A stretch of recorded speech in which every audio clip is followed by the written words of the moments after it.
Good evening, ladies and gentlemen. The COP18 in Doha has just finished, and we have heard from the President that the Doha Climate Gateway has been adopted.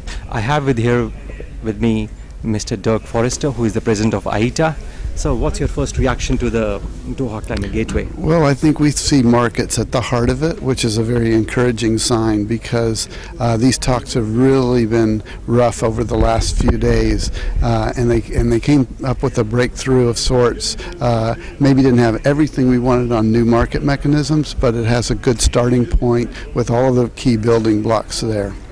And what do you think the reaction from countries like Russia and US towards the end, what does that indicate? Well, Russia has some issues with the way the final text was dealt with on the carryover of assigned amount units, which is a kind of a tradable unit allowed under the Kyoto Protocol. But Russia's not going to be a part of the second phase of the Kyoto Protocol, so it's a little bit academic. On the other hand, there were a couple of other countries that also cared about it, like Ukraine. So I think it was unfortunate that they couldn't resolve those concerns. As for the U.S., I think the U.S. wanted to be a constructive player here and didn't try to block things, just noted what its concerns were related to the future negotiations. So I think the U.S. is okay with this result.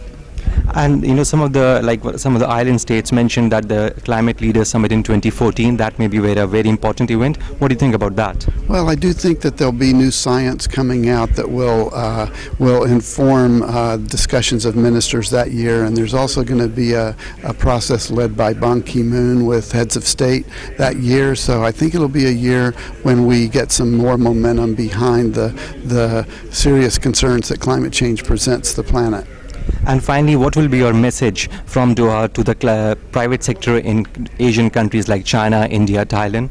I would say pay really close attention to the transition between existing markets and the markets of the future. I think the new market mechanism opening in this gateway agreement here does create a really tremendous opportunity to create new markets that can do even a greater job of addressing greenhouse gases, doing it at the scale that's needed to achieve that 2-degree temperature limitation, and doing it in a way that builds confidence in the private sector and attracts more private capital into the climate mitigation and adaptation effort.